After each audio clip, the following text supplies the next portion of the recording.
Hi guys, welcome and thank you guys for coming out for our first speaker ever for College Independents, Alex Hallett. So he has been in the UBI sphere for quite a while, 10 plus years or something like that, if I remember correctly. 9 years. 9 years, okay. But he will talk about, UBI, what that is, what he's been doing, kind of the specifics of consumer monetary theory, which is like the way he frames UBI. And at the end, there will be a question and answer session. Since it's only 12 people, just go ahead and raise your hand on the participants tab or on the chat, just type in that you have a question and it'll be first come, first serve. So with all that said, Alex, you have the floor. Okay, so I'm sure you guys have heard of basic income by now, but just so we know what we're talking about, so we all know we're talking about the same thing, I'm going to define it. Also known as universal basic income or UBI, basic income is just a regular income unconditionally paid to every individual person. It's free money for everyone. Basic income does not have to be an amount that meets people's basic needs. Such an amount may be both desirable and achievable, but it's not part of the definition. Basic income is basic only in the sense that everyone gets it. The income itself is basic, not what it buys. People tend to make assumptions about what the amount of the basic income should be, or about what kinds of taxes or other policies would best go along with the basic income. Not everyone is careful about separating their desired parameters for basic income from the concept of basic income itself. This lack of precision can make basic income seem more complicated than it actually is. So first up, everyone asks how to pay for basic income. So I'll answer that question first, otherwise it's going to be nagging at you the whole time. There's only one way to pay for basic income, by printing new money. Anytime the government spends, basic income or otherwise, they're adding money to a part of the economy that wouldn't otherwise have that money. If you want, you can tell a story about how taxes fund the spending, but taxing money away from one part of the economy doesn't magically make room to add money to another part of the economy. That's not how money works. The right question to ask isn't, can we afford a basic income? The right question to ask is, what's the optimal level of basic income for our economy? How much basic income can our economy handle without causing inflation or other problems? To what extent will various taxes or other economic policies increase or decrease that amount? So taxes can make a difference, but it's about how will they affect the amount of the basic income. So people need money so they can buy things. Otherwise, the economy falls apart. The problem that basic income solves is straightforward. It's a source of money for people. There are other ways to get people their money. The choice is not basic income or no basic income. It's basic income or some other source of money. So what does basic income replace? What should it replace? And to what extent do we have to remove other sources of money to make room for the basic income, to give it somewhere to go? And why should we expect basic income to work better than the ways people get their money today? I like to say that you can't really understand basic income without understanding money. So let's talk about money. What is money? Money is really two things: the standard currency unit against which we set our prices, and the standardized money tokens that we spend to pay those prices. Paper money issued by the government is a form of money token, but so are deposits issued by your bank. You can spend them to claim goods and services from the economy by using your debit card. As the economy churns away, there's always a flow of money tokens moving from consumers to producers, and a flow of goods and services moving in the opposite direction. Consumers are continually claiming goods and services from the economy. That's the whole point of the economy.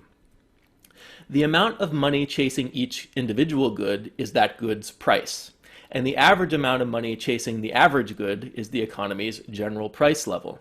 The price level is arbitrary. It doesn't really matter. One price level is as good as any other price level. But what does matter is that the price level doesn't change.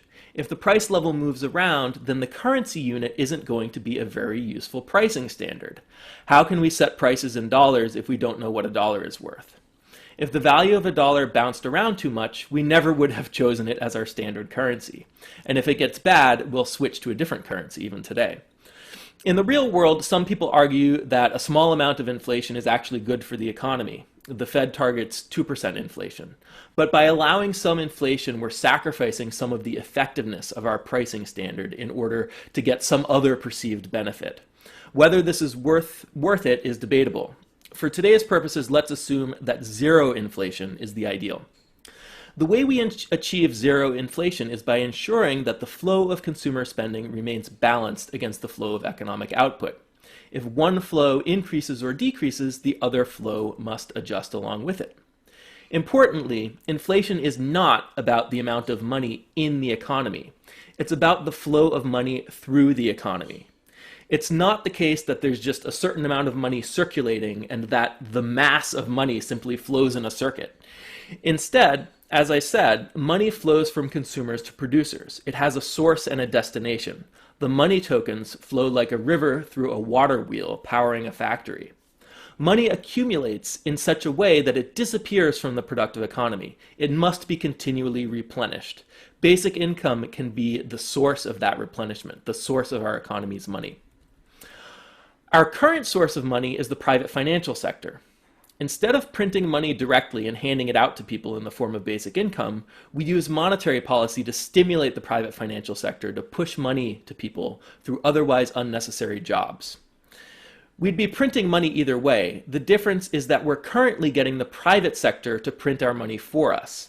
And we're doing it that way to create jobs and keep people employed.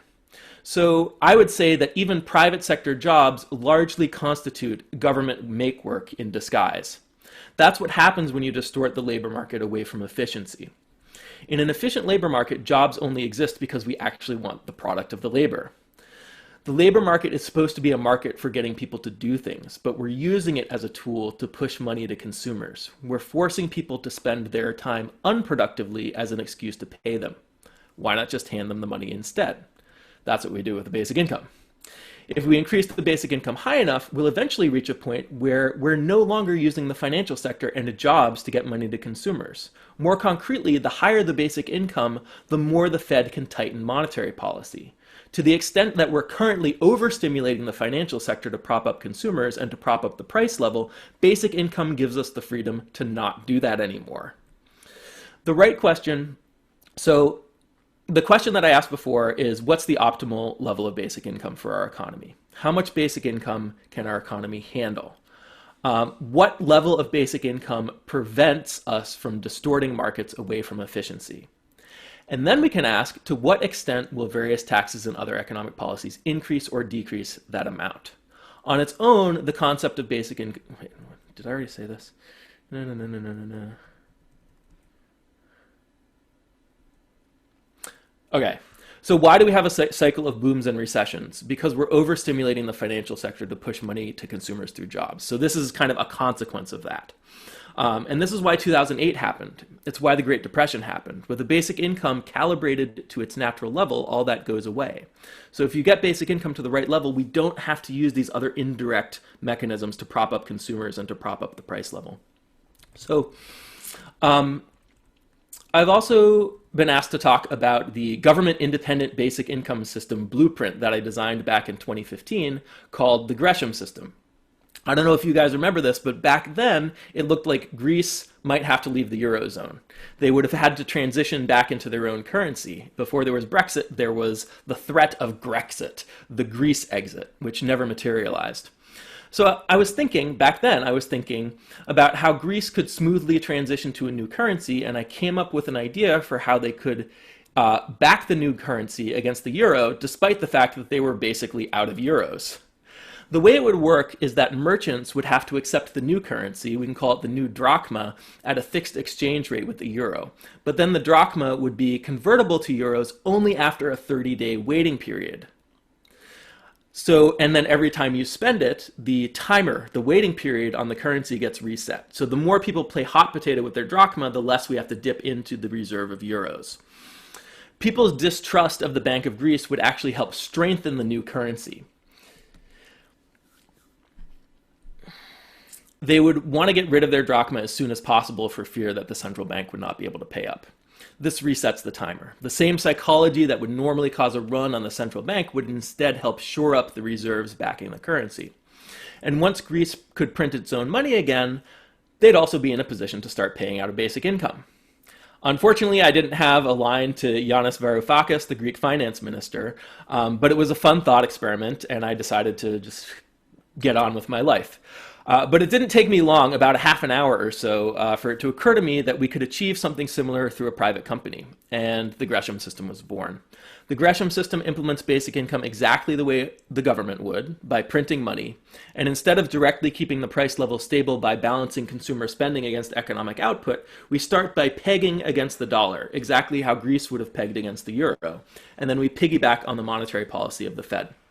So that's it. The right way to implement basic income is to have a government do it.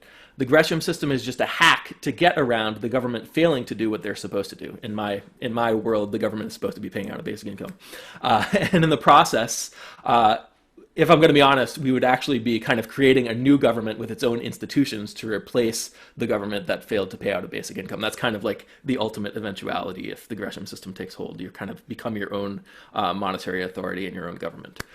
So that's it. That's basic income, the basics of consumer monetary theory. So consumer monetary theory is just the name I gave to how I think about how money works, how basic income fits into the economy. Money provides consumers access to the economy's output. I call it that because for a while there, people were confusing the stuff that I say with MMT, modern monetary theory, and my stuff is actually very different, and I disagree with a lot of modern monetary theory. So that's it. I'm ready for questions. All right, Drew, go ahead. You get the first question. All right, so I have a couple, but I'll just stick to one for now. Sure. So I've talked a lot about UBI and just basic income in general with people.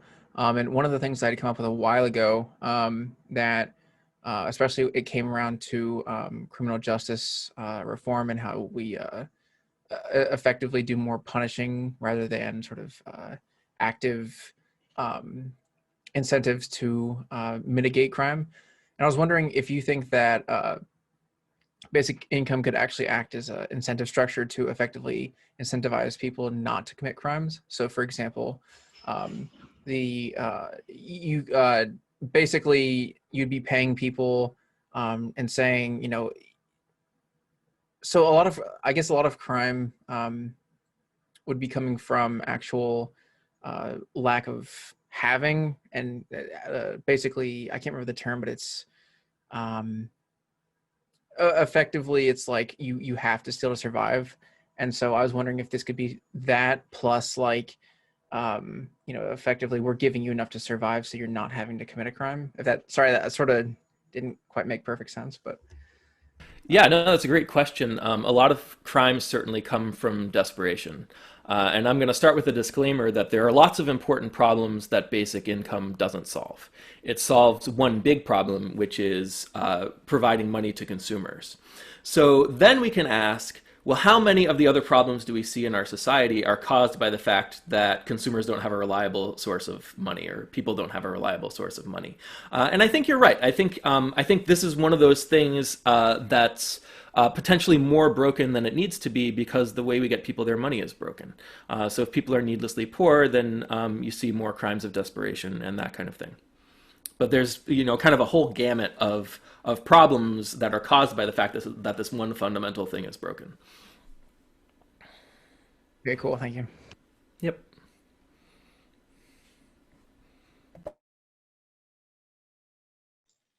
Tim, go ahead. Hi.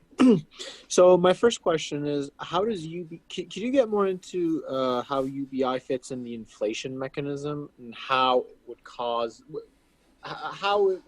what relationship does it have with inflation? Does it make it worse, better? How much inflation can our economy handle? And why do we have to print money? Why can't we just tax people and try to, transport money from people that have it to the have-nots to solve the problem of people the consumers not having enough money? Yeah, so I usually like to start from the perspective of it's important that the price level be stable, that we not have inflation or deflation in order for the currency to function properly. And then given that constraint of price stability, what can the government do? What is it possible for the government to do? So we're basically disallowing anything that would cause inflation or deflation. So if you're holding all other fiscal policy fixed, all other taxes and spending, there's a certain level of basic income that the economy can sustain at the current price level without causing inflation or deflation. What you do allow to change is you allow monetary policy to change. So basic income, it's kind of like what I was getting to what I was getting at when I was talking, is that it's largely a replacement for this kind of over-stimulative monetary policy. So as you increase the basic income, that allows the Fed to tighten. So the Fed, they're the ones who are in charge of keeping the price level stable. So that's their mandate. Whatever wacky thing the fiscal authority does, whatever wacky thing Congress and the government, et cetera, does, the Fed has to respond in a way that keeps prices stable.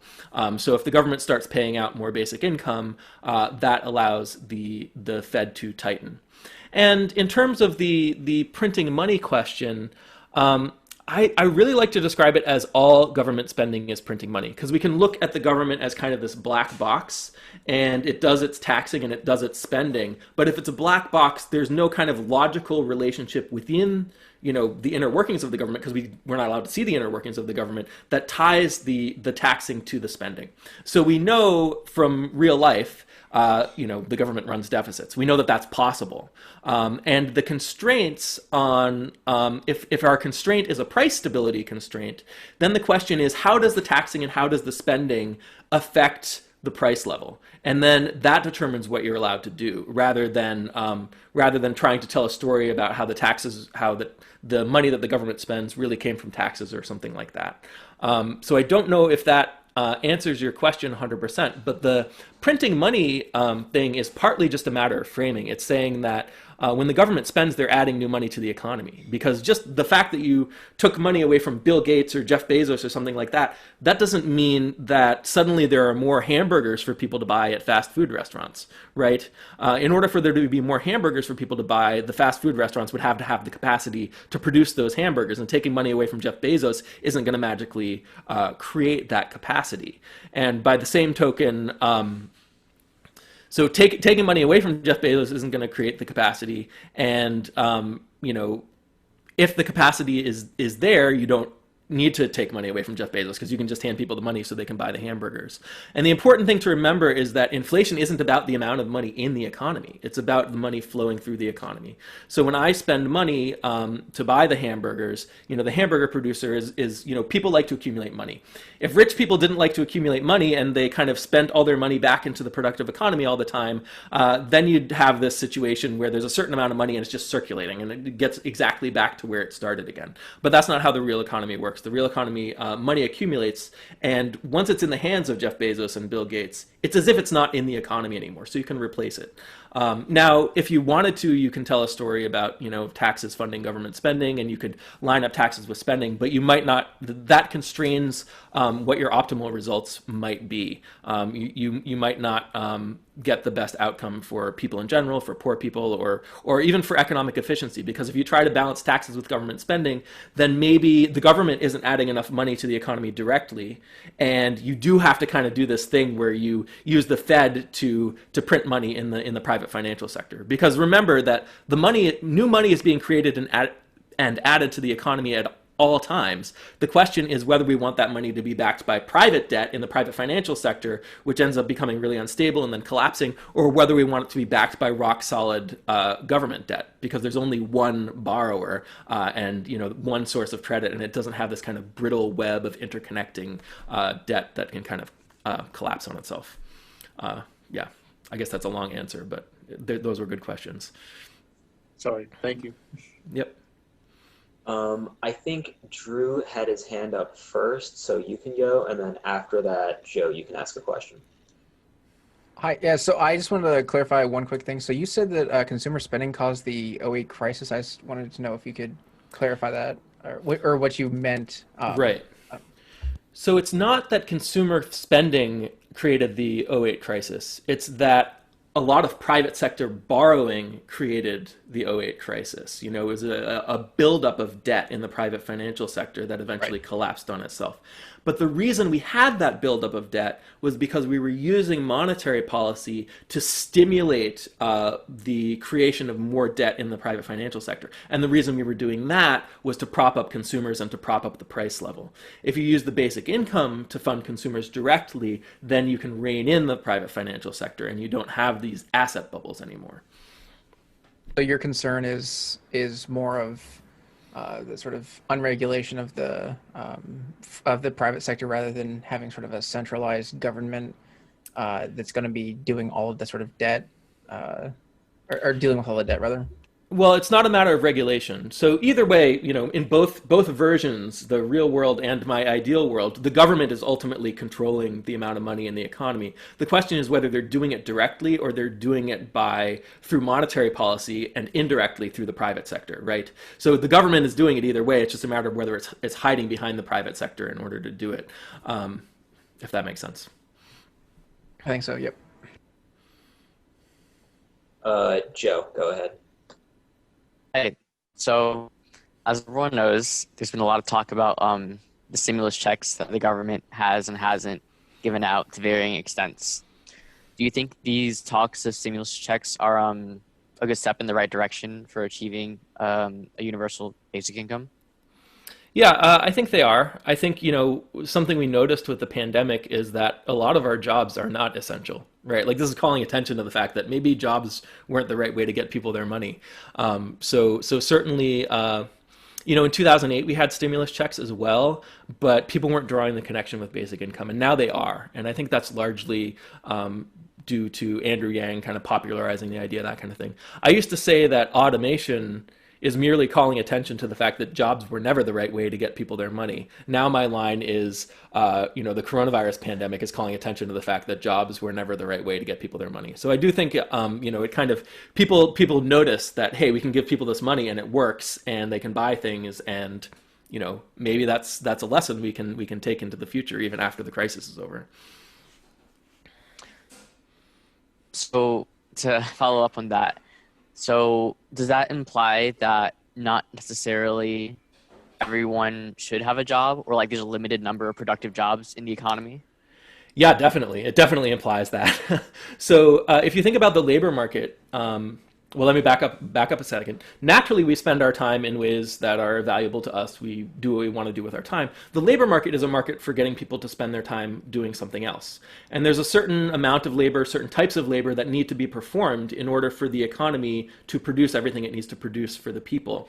And the idea is that we want to get the incentives such that the right amount of labor and the right mix of labor is being performed in the economy. And that, you know, it doesn't have to do with not any individual person. It doesn't matter whether that person happens to be working. What matters is whether the right amount of overall labor is being contributed to the economy.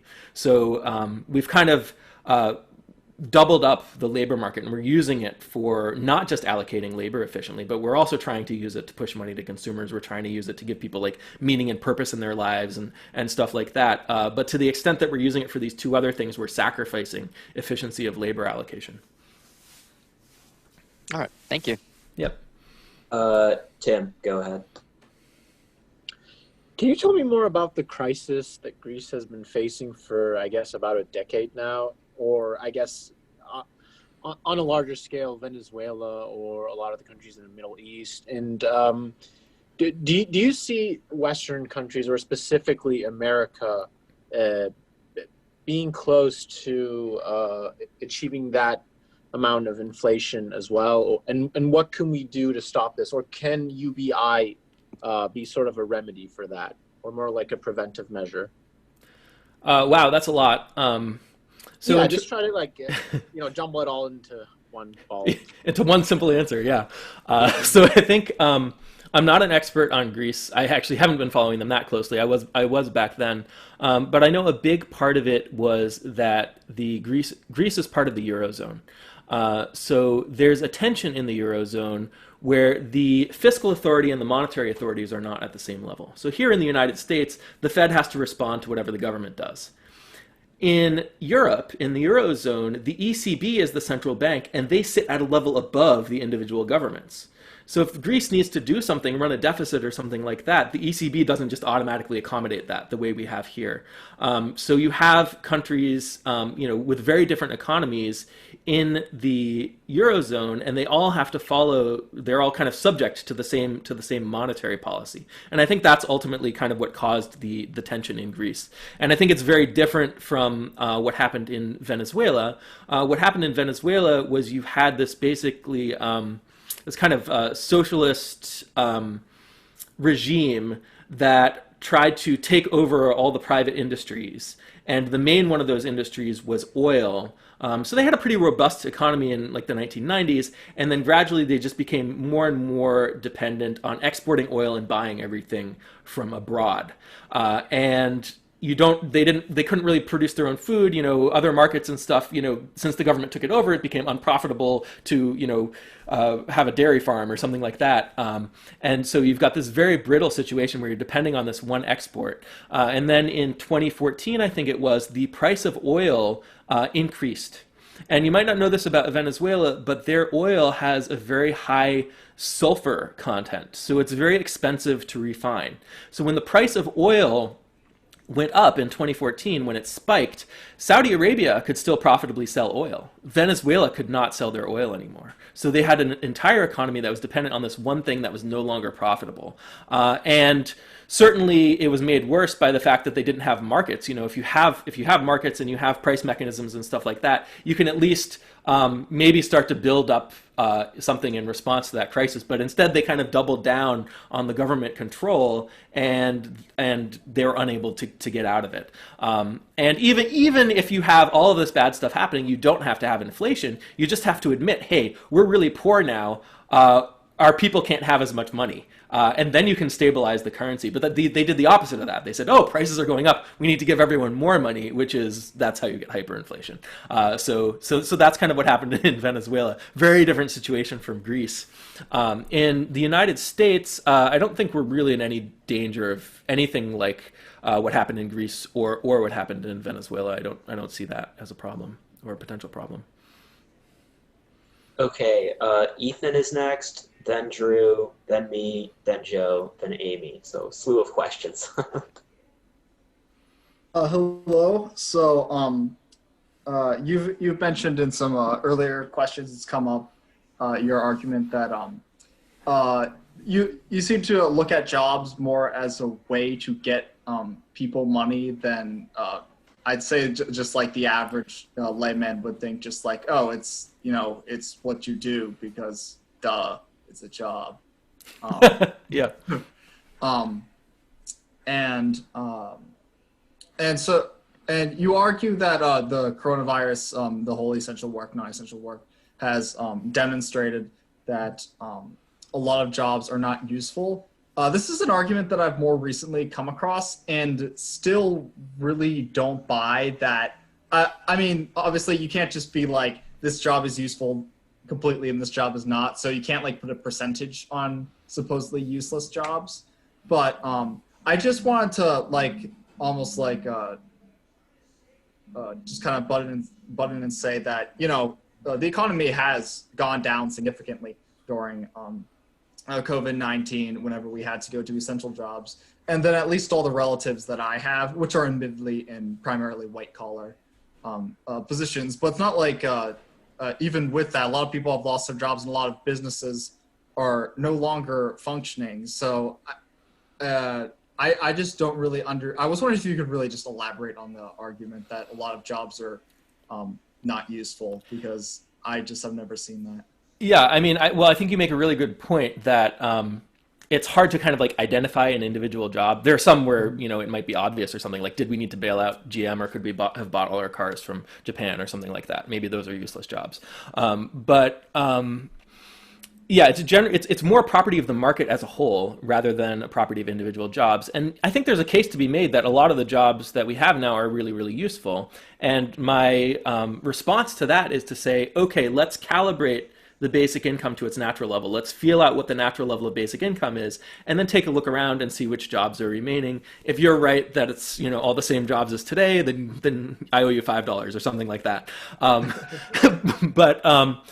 But yeah, and another thing that's important to remember is that these jobs are always useful to the company that does the hiring, right? You're not going to hire someone if it's not, productive for your business, or you're trying to avoid doing that, right? So the issue is that the way we stimulate the private sector is that we make borrowing really cheap. So a lot of times businesses that wouldn't even be profitable are able to keep going and hire people because money is really cheap in the financial sector. So I think, and in terms of coronavirus, what we're noticing, so you're right that the economy is smaller, but even with the smaller economy, we're noticing that we can hand people money and they can still activate the capacity that's still active, right?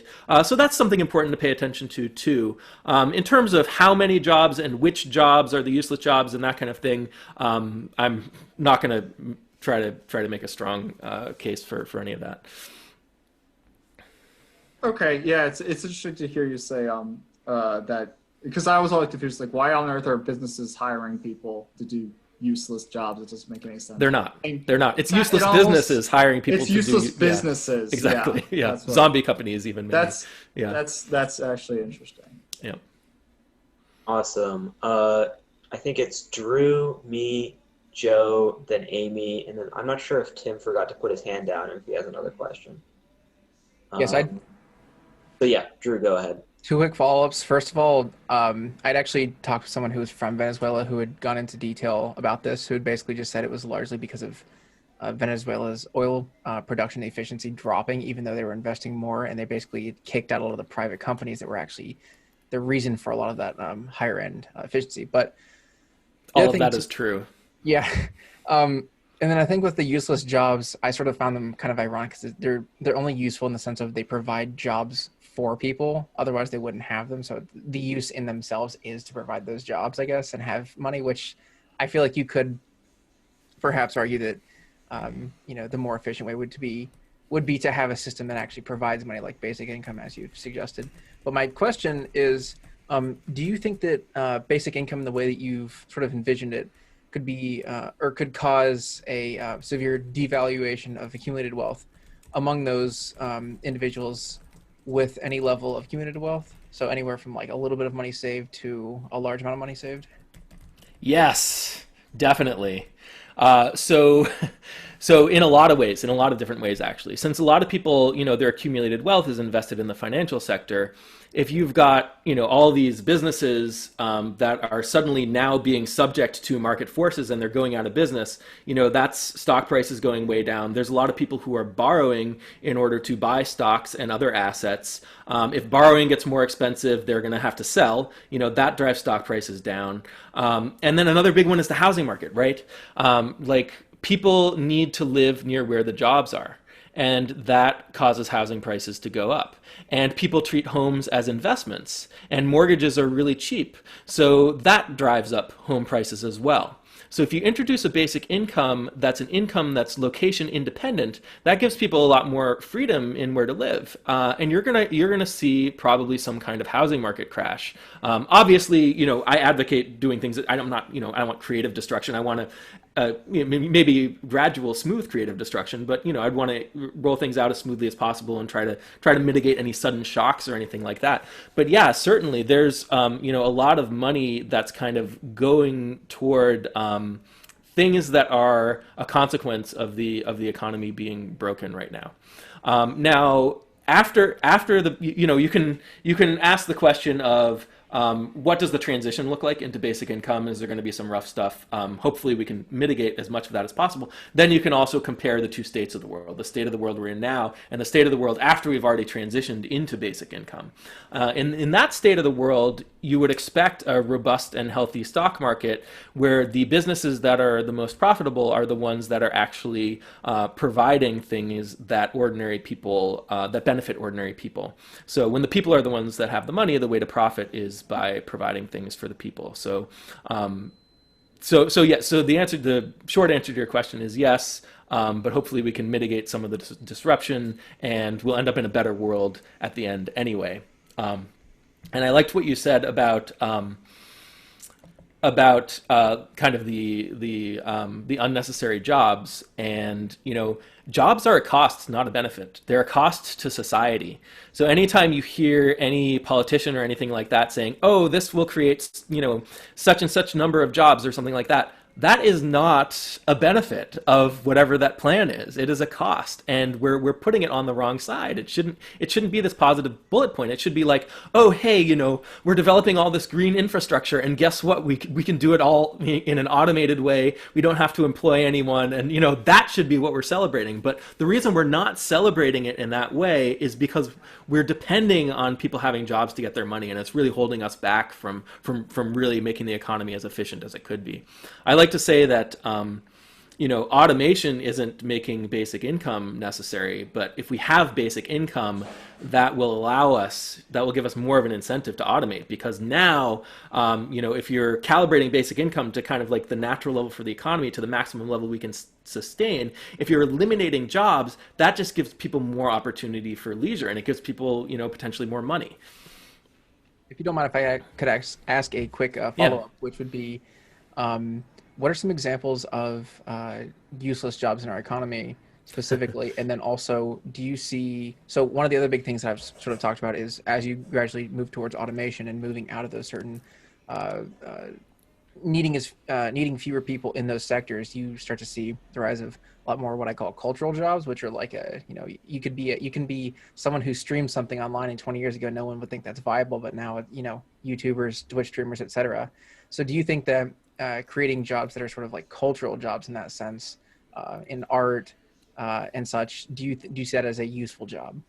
Yeah, so it's an interesting question. And it kind of gets into the question of what is a job. So I like to think about, people have time and they can spend their time in certain ways. And then the labor market is a market for getting people to spend their time in different ways. If it's something that they would be happy to do, maybe you don't have to pay them very much. If it's something that they really don't want to do, maybe you have to pay them more, that kind of thing. But you don't have to have this kind of dividing line between what's a job and what's not. And maybe some activities are activities that you pay to do instead of being paid to do. So, something that, like there doesn't have to be, the price can be positive or negative. The wage can be positive or negative. Maybe you're part of a sports club and they have a fee to rent the arena or something like that. Maybe that's how you spend your time. That's your job, but you're paying to do it, right? The important thing is that we don't use jobs as a mechanism to get money to people. That the only purpose of wages is to provide an incentive for people to perform that labor. So maybe someone is streaming on Twitch, but maybe you wouldn't have to pay them because it's what they want to be doing anyway, or something like that. Maybe you won't really have to pay teachers anymore in this world because everybody wants to be a teacher and is happy to do that, or something like that. There are a lot of people who would be great teachers who can't afford to be teachers because it doesn't pay enough. Basic income changes that. Okay, cool. Thank you. Yep. Awesome. So I think I'm going, then it's Joe, then Amy. So my question was just a clarification question. So I'm trying to track like exactly how the money goes from like companies to the consumers. So right now it works where government has various taxes, and then they take those taxes and then they pay, they spend that money via various government programs. So is the argument that you're putting forward that we should try to like maximize revenue via taxes, and then the government should like get rid of as much like welfare spending, or like cut down military as much, maximize a UBI that they can give to their citizens, or is it something else that you're proposing? No. So the idea is there's a certain level of basic income that our economy can sustain right now without any other changes to fiscal policy. So no changes to other government spending, no changes to other taxes, right? And there's a level that of basic income that we can have that allows us to tighten monetary policy, to rein in the financial sector, to do only what it's supposed to do, only fund productive investment, that kind of thing, instead of creating jobs to push money to consumers, that kind of stuff. So that's what I call the natural level of basic income. And the question is, what is that level? And the way we discover that level is by feeling for it. So we gradually increase the basic income. no taxes, no changes to other spending until we reach that level. Now, a question we can ask is, can we change other taxes or change other forms of government spending in a way that affects the natural level of basic income? And the answer is yes. And it's not as simple as, you increase taxes and that increases the basic income, because tax policy affects the economy in lots of different ways. For example, if we had a carbon tax, which is something we might want in order to reduce carbon emissions, then that makes the resource of carbon more expensive in the productive process. So that's going to reduce the productive capacity of the economy and actually reduce the level of basic income we can afford, because we're getting by with less. We're conserving resources, right? So there's less stuff for people to buy. And it's similar for a value-added tax. So, Andrew Yang often talks about kind of funding basic income with a VAT, but a VAT is basically a tax on all production. If we are holding the price level fixed, so we're keeping consumer prices stable, the Fed is deciding to do that, then, a lot of people talk about, the VAT, is regressive because it affects consumer prices. But if you're doing a VAT on the whole macroeconomy, then it doesn't affect consumer prices. It just creates a wedge between input prices and output prices. It makes production all across the economy more expensive. So that's going to reduce the productive capacity of the economy as well and reduce the level of basic income we can afford. And then there are other taxes that might increase the level of basic income we can afford too. If you're taxing, so if someone's wasting a resource in a specific way and you tax that, then maybe it frees up the resource and leaves more for consumers, that kind of thing. Then there's also the flows of money. So there's the taxes also affect the economy because of the flows of money. So if you're taking money away from consumers, then directly, then that increases the level of basic income we can afford. And the basic income itself, of course, is a negative tax, right? You're giving people money instead of taking money away from them. So a head tax is a tax where you go around and everyone just has to pay a certain amount at regular intervals. A basic income is a negative head tax, and a head tax is a negative basic income. So, quick follow-up question. Yeah. How can we tell when the level of basic income is too much? Is it just that our GDP goes down, or is it that companies are leaving the US? Like what kind of is the metric or the general rule of thumb for that? Yeah, so there's a few different indicators. The one you said is basically probably the main one. You increase the basic income and it actually doesn't boost GDP anymore or something like that. Then you're kind of tapped out. Then at that point, what you're doing is you're just swapping one source of income for another. So maybe the basic income goes up by a notch, but then the amount of money people are getting from the private financial sector goes down by the exact same amount, but you're actually not increasing the economic activity anymore. And you might want to stop there, because if you go further, then that can actually, we want to crowd out private sector investment when the private sector investment is really inefficient and we're using that investment just to push money to consumers. But we don't want to crowd it out anymore when we're actually building more capacity. So if interest rates start getting too high, there's kind of a point where you're like, if they go any higher, maybe businesses aren't going to be able to borrow as much and build, capacity for our future, capital formation, all of that kind of stuff. So I would look at all of these things. I don't know that there's, I wouldn't say one number or something like that, but you can look at the economy and you can look at the financial sector. And if you have these asset bubbles building and building and building, the basic income is too low, right? And then if you get to a point where that's not really happening anymore and the financial sector is stable and you don't have this credit cycle, this business cycle of booms and busts, then you're kind of at the point, okay, the economy is basically at its natural level of basic income, which might change, right? As we build more capacity, there's room for more consumer spending. So you would expect in normal times, not coronavirus times necessarily, but in normal times, the natural level of basic income would increase over time. Awesome, thank you. Joe, then Amy. So in regards to consumer level products, like food, water, other things that people need to live, do you think the prices of those will be raised by storefronts if they know everyone can afford it with a universal basic income? Well, I think an important concept here is, I don't know if you guys have taken any economics classes, but price elasticity of demand. So depending on how steep the demand curve is, if raising prices causes you not to lose very many customers, then maybe it's profitable to raise prices. But if lowering prices causes you to lose a lot of customers, or causes you to gain a lot of customers, then maybe it's profitable to lower prices, right? So basic income combined with monetary tightening actually flatten out the demand curve. So that makes it more profitable for producers to keep their prices lower because they can sell higher quantities. So this is kind of the opposite effect of what you see with like healthcare and tuition and rents, right? Where people have to pay whatever the price is, so they just keep jacking it up. When you have a flatter distribution of demand, that leads to higher quantities and lower prices. And that's how you can kind of get the economy to full output. I mean, obviously, if I thought I could keep all my customers and just raise the price, then I'm going to do that, right? But that's not necessarily going to be the case with something like a basic income in place that flattens out the demand curve more. All right. Thank you. Yep. Awesome. Amy, go ahead. Hi.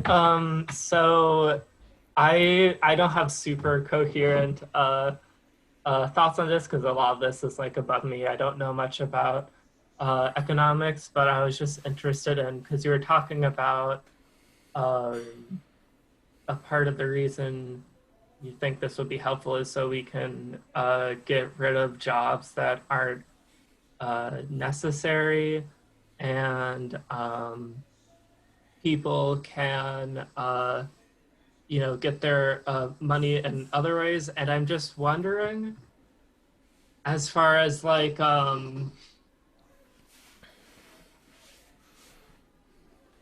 as like a society, how do you think that's going to change, like what different people are going to be doing those like necessary labor jobs? Like, are we going to probably, we're all going to be working, but not as many like hours?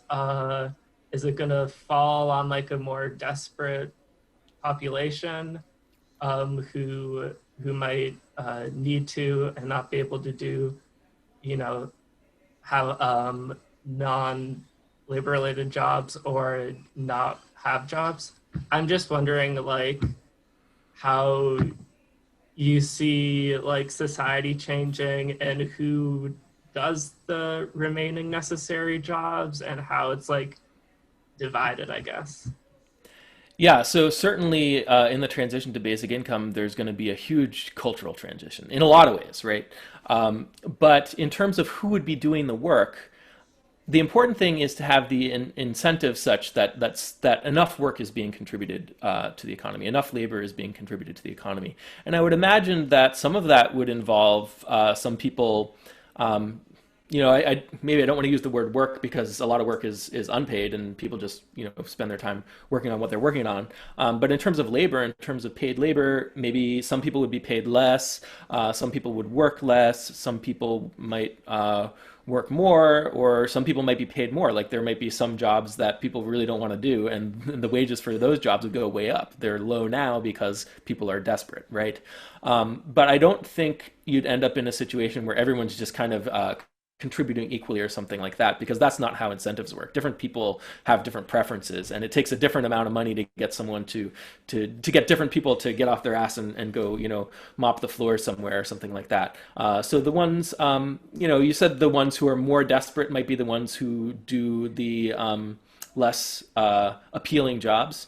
And I think to some extent that's probably right. The question is whether they would actually be desperate in absolute terms or not, or if it would just be that they want the extra money, and there are other people who already have the extra money from some other means, and they're not going to go do that job or something like that.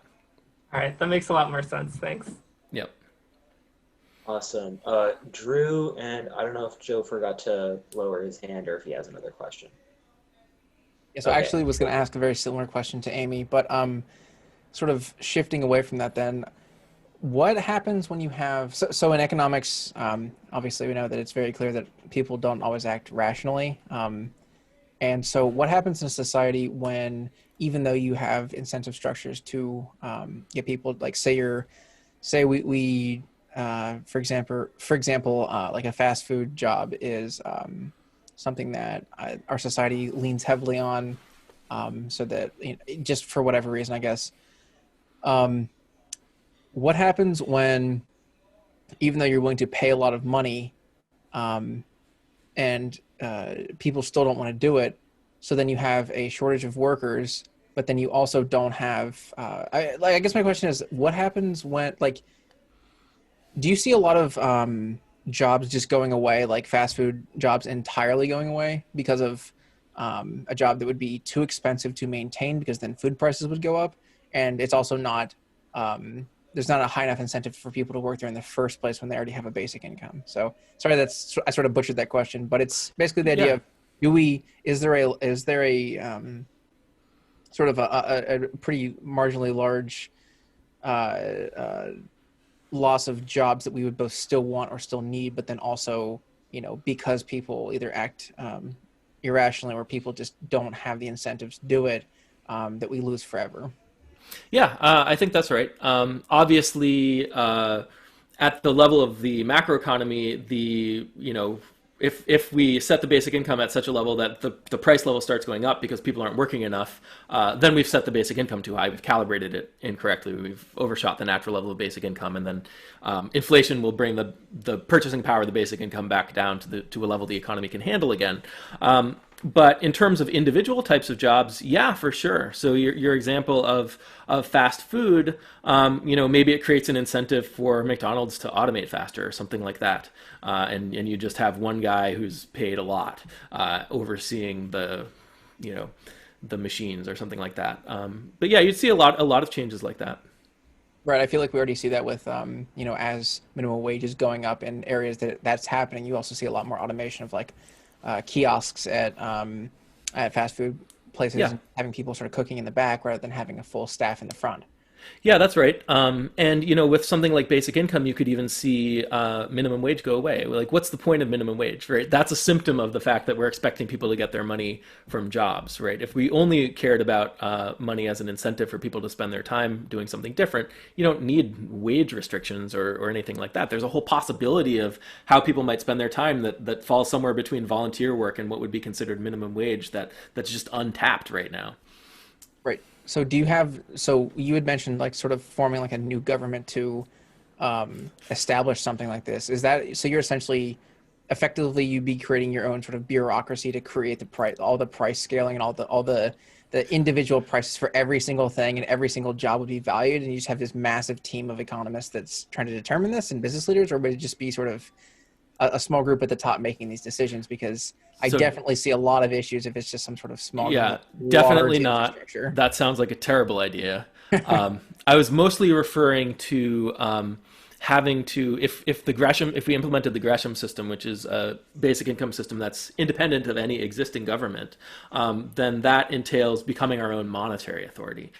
So we'd have to do our own monetary policy to keep the price level stable, that kind of stuff. We'd have to kind of create a replacement for the Fed. Initially, we're piggybacking on the dollar, but eventually we kind of graduate into our own free-floating global currency system. And it's basically, yeah, so you would basically take over the world in that sense, but you would still want the markets to do what they do. You can't get information about efficient production if you don't have the price information from the markets, that kind of thing. There are certain things that it's more efficient for the government to provide, but it's not everything.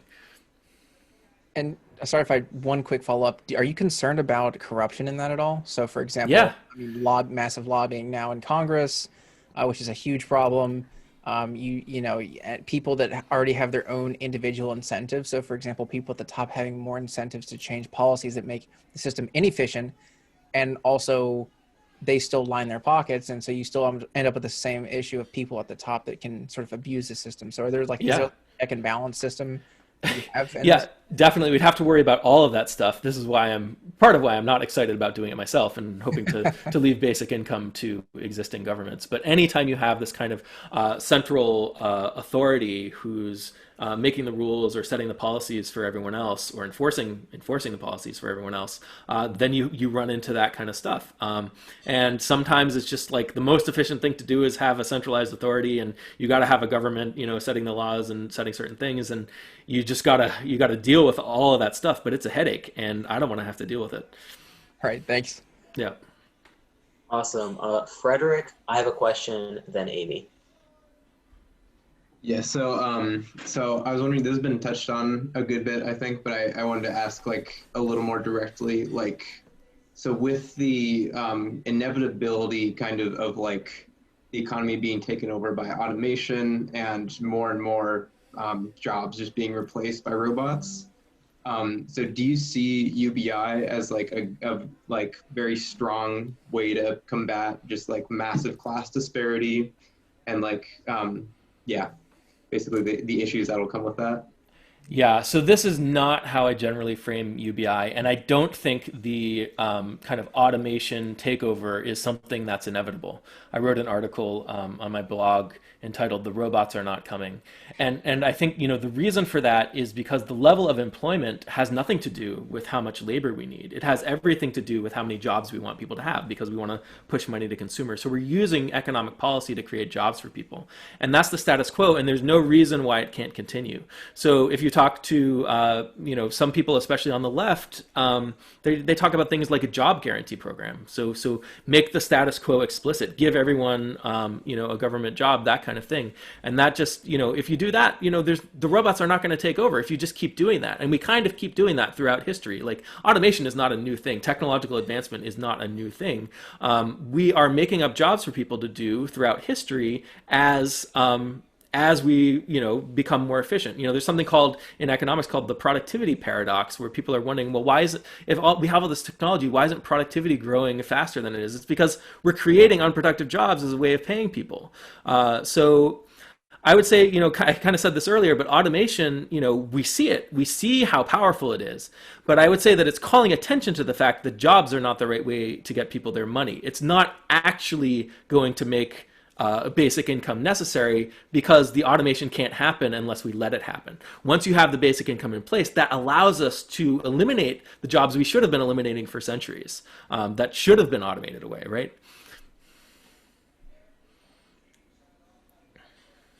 Awesome. So I think it's me, and then Amy had a question. So my question is, earlier on you mentioned modern monetary theory versus your consumer monetary theory.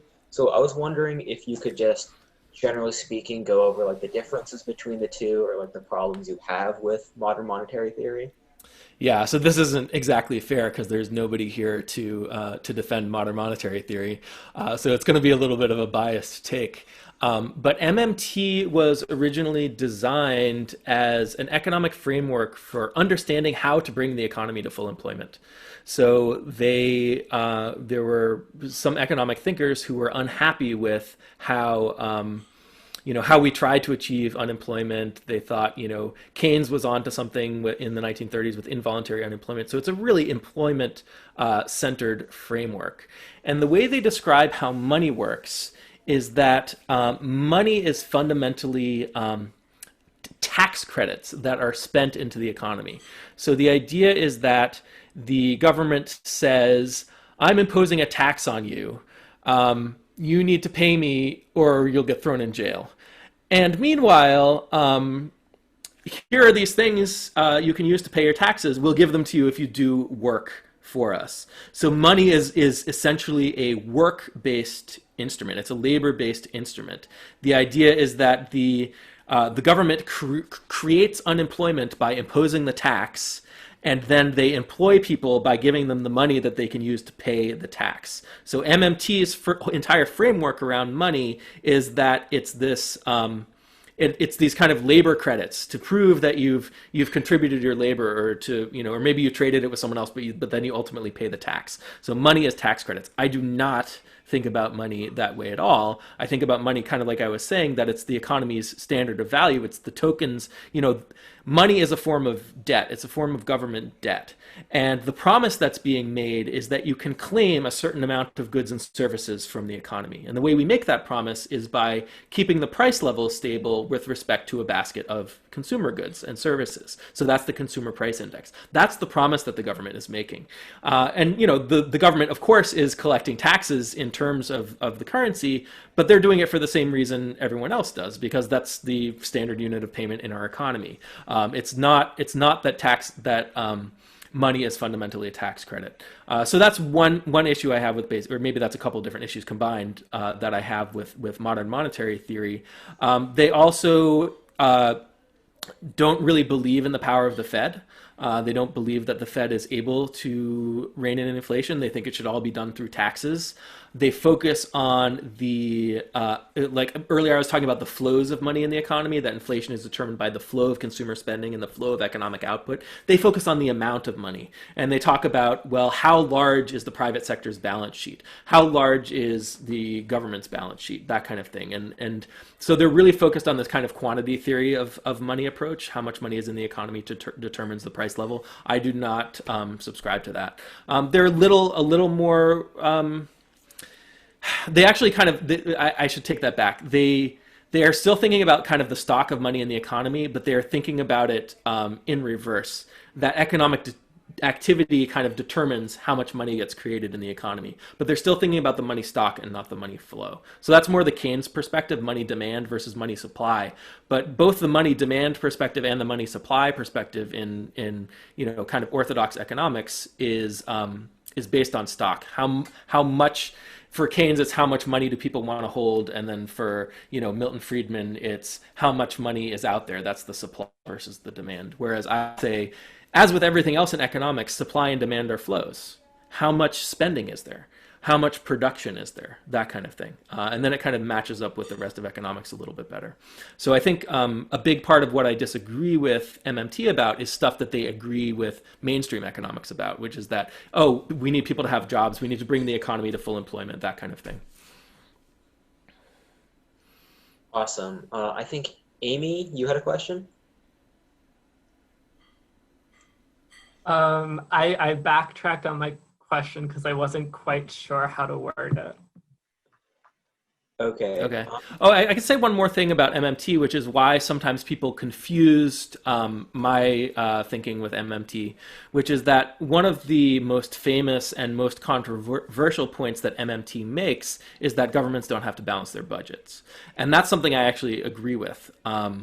So that's why people kind of tended to lump me in with MMT. But I disagree with basically all of MMT except for that part. Awesome. Amy, I see your hands up, so go ahead. All right, I'll just go ahead and it's not going to be very eloquent or anything, but I just wondered because you talked earlier about if a government isn't able to really successfully do basic income, that could be done privately, and that could sort of create a new government UBI. I think that works better. I'm just wondering if it would be possible to have, and it may not, if it would be possible to have some sort of stable long-term basic income that doesn't come from a government. So that was just my question, putting it bluntly. Yeah, it's tricky. In order to have that, you would have to have a money that's not coming from a government, not managed by a government. And that's tricky because fundamentally what money has to be in order for it to be useful as money is it has to have this stable price. So the question is, what mechanism is keeping it stable? Originally, when we started using money, it was denominated in things like grain or precious metals or something like that. And the reason we used those things was because they had a generally accepted price and it wasn't going to move around too much. And it was widely accepted as valuable, that kind of thing. So those turned into our currencies, and in turn, and our units ended up being kind of calibrated to those. But the thing is that you can still have market forces pushing around the price of those things. We saw that with gold and the metal currencies and stuff like that. With fiat currency, with an actual institution that's managing the currency, you have this situation where if market forces push prices in one direction, monetary policy comes in and pushes back in the other direction to keep it stable. And you can't really have that without government institutions, I don't think. So I don't think you can even have at this point, you're not going to really be able to have a kind of money money even, let alone a basic income that competes with a well-managed fiat currency. But I think, in terms of a basic income, the question is, I tend to advocate calibrating the basic income to its natural level. Who's doing that calibration?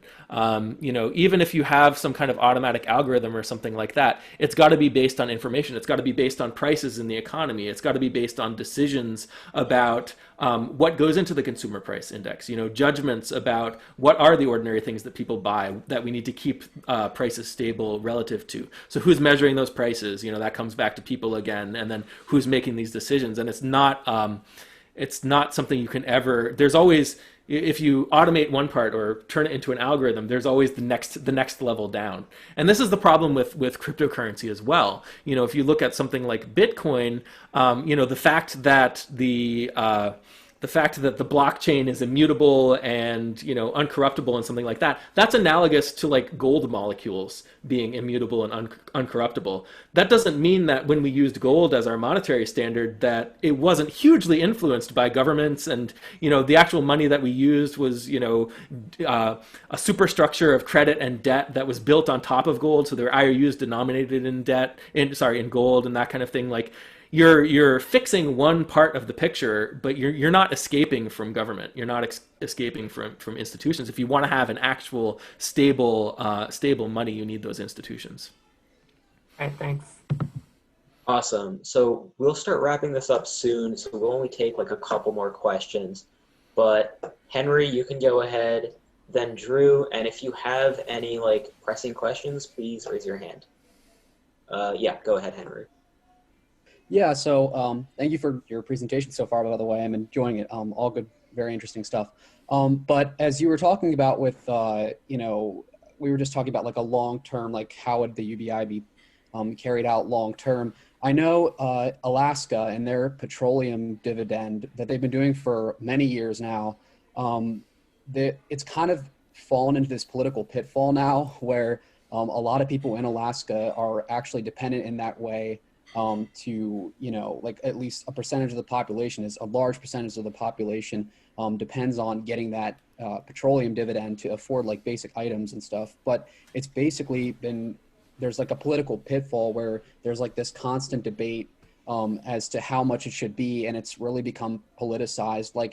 And I guess just seeing that play out in Alaska, it's been a good thing, but just seeing that just really, I mean, it's not like the amount is not at a stable amount. It's like shifting from like $600 to $1,200. It's like going all over the place, and it's subject to a lot of political nonsense, frankly. So like if it was to be implemented in the United States, a universal basic income, like what measures could be taken to prevent a UBI from becoming over politicized and destroying its, true ability to help people? Yeah, I think this is a really great question, and you can ask the same question about something like monetary policy, and people have asked this question, and we've kind of run into problems with it, like in the 1970s with Nixon, getting the Fed to keep interest rates low when they shouldn't have, and that kind of thing. So I think, one of the main things we can do is similar to what we did with the Fed, have an independent institution that's responsible for calibrating the basic income.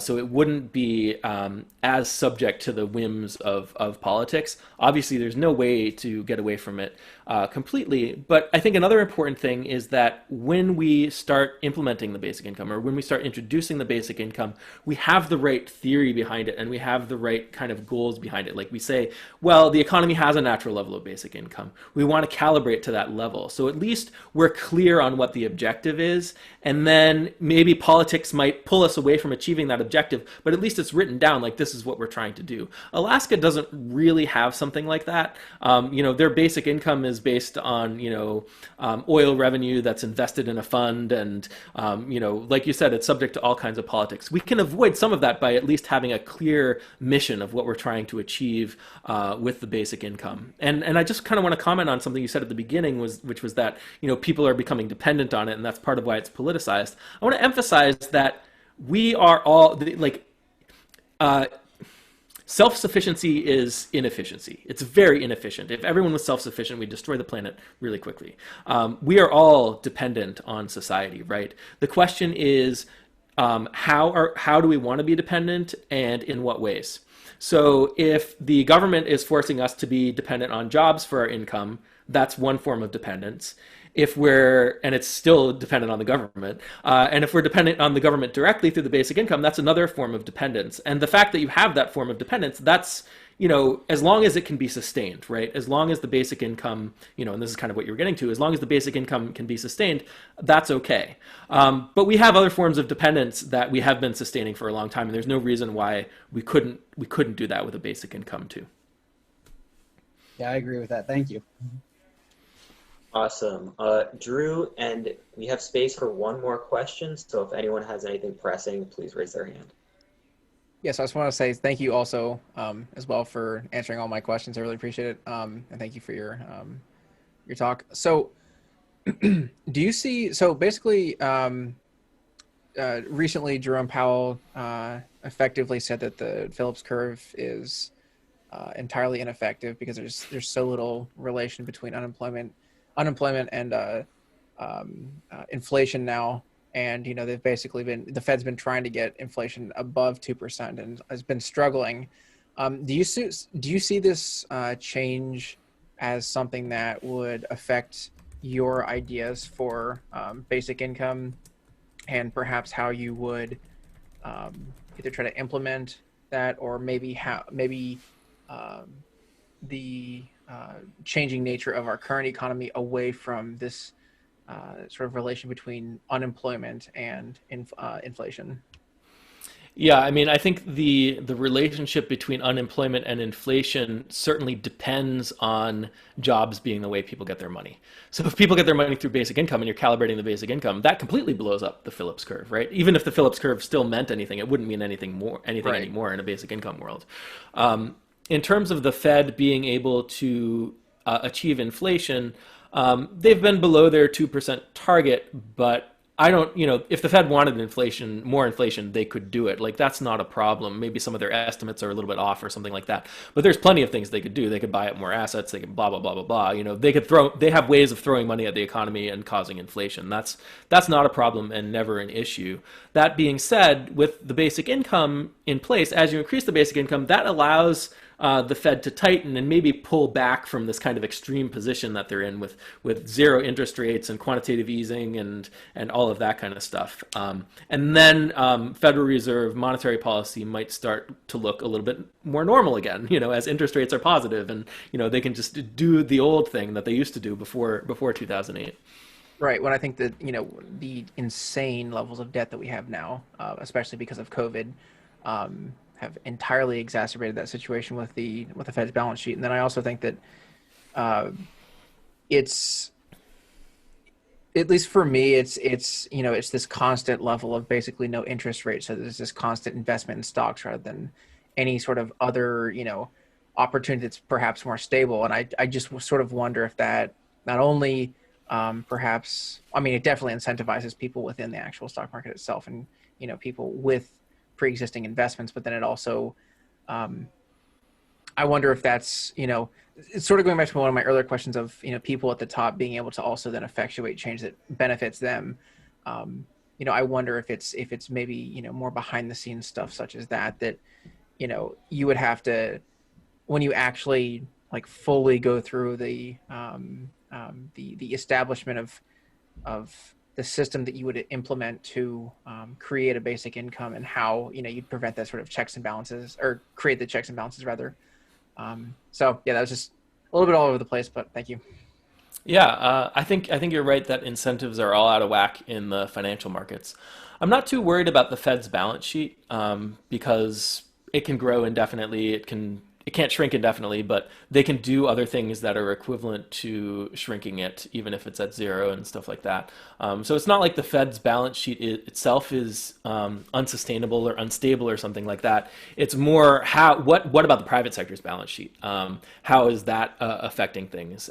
So, if the Fed wanted to tighten, they could tighten by shrinking their balance sheet and selling more treasuries onto the market and raising interest rates that way, sucking out reserves. They could also tighten by raising interest on reserves, which is something we were doing. So the interest on bank reserves is basically what they were doing until COVID hit, where they pay out just interest to banks, and banks are not going to lend if the rate they get on their lending is less than the rate that they get from the government on their own reserves. So there's a few ways the Fed can tighten. I'm not too worried about the balance sheet itself. I don't think that's a problem. It could be 500 times as big as it is now, and that would not be a problem.